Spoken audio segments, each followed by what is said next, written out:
some noise for Orange Juice in a Blunt. Whoreson, the story of a ghetto pimp.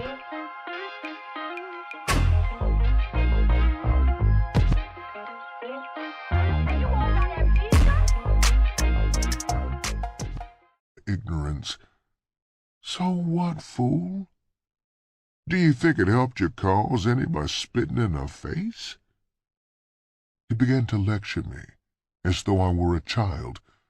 First of all, the girl had to like you, or she wouldn't have wasted her time coming up here.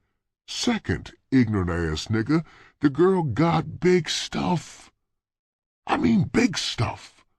Her cash is so long that the whiteys are playing for it.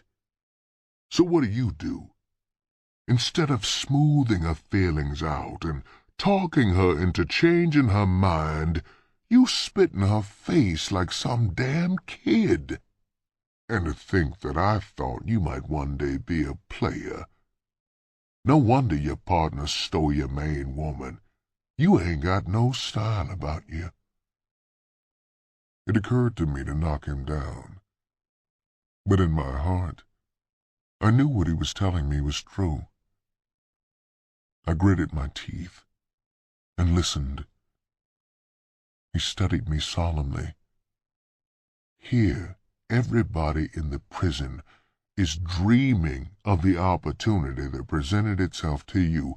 All they hoping for is the opportunity to just meet a woman in her position, and here you is with one in love with you, and you don't know how to handle it.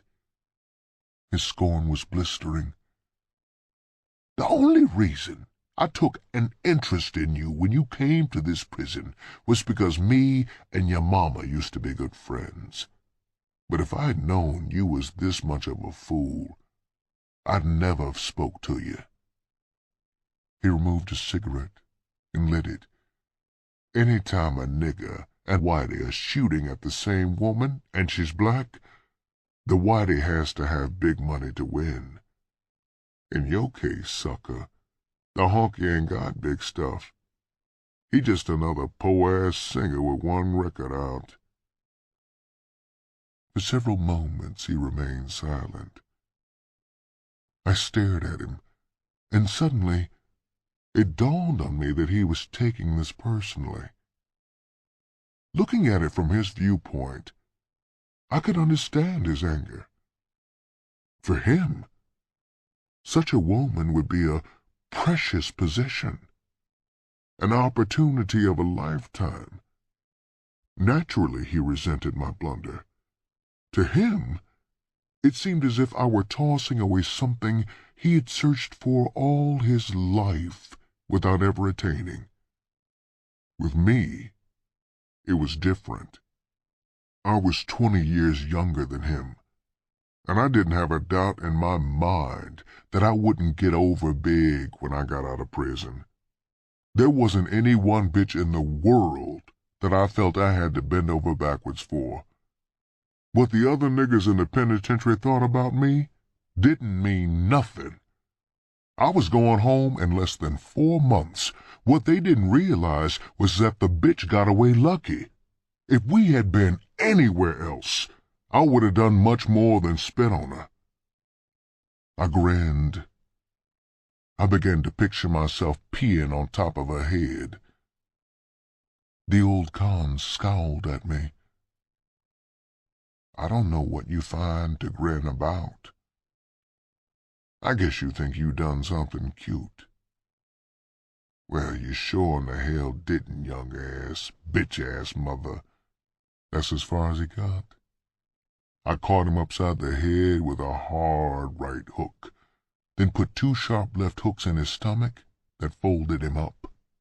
Before he could get himself together, I hit him on the chin with a straight right-hand shot that laid him out cold. For fighting in the yard, they put me in isolation until I was discharged.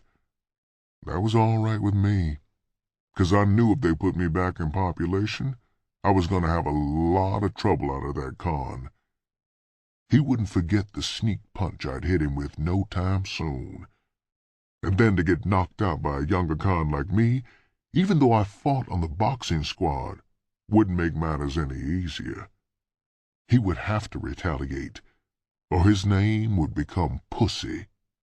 That's the way it was in prison. Either a man fought and proved he was a man, or he played the passive role and got fucked. To lose a fight in prison didn't mean anything. To lose without fighting back spelled trouble. They had a saying in prison that all cons heard sooner or later: fuck, fight, or wash clothes. If you washed clothes to get out of fighting, you would just about end up being fucked before the week was out. Sodomy rape was a way of life in the penitentiary, not something that occurred on occasion. If you were weak or showed fear, you became fair game for the dogs. What they couldn't do with fear, they would accomplish with force. That's how some of the prisons get a steady supply of punks. The dogs turn them out. By rape, if necessary. By persuasion, when possible. Is there any wonder, then, that when I left prison, I was more an animal than a man? My nickname, while I was in prison, shows more than words could do what kind of man I was becoming. Boss Dog.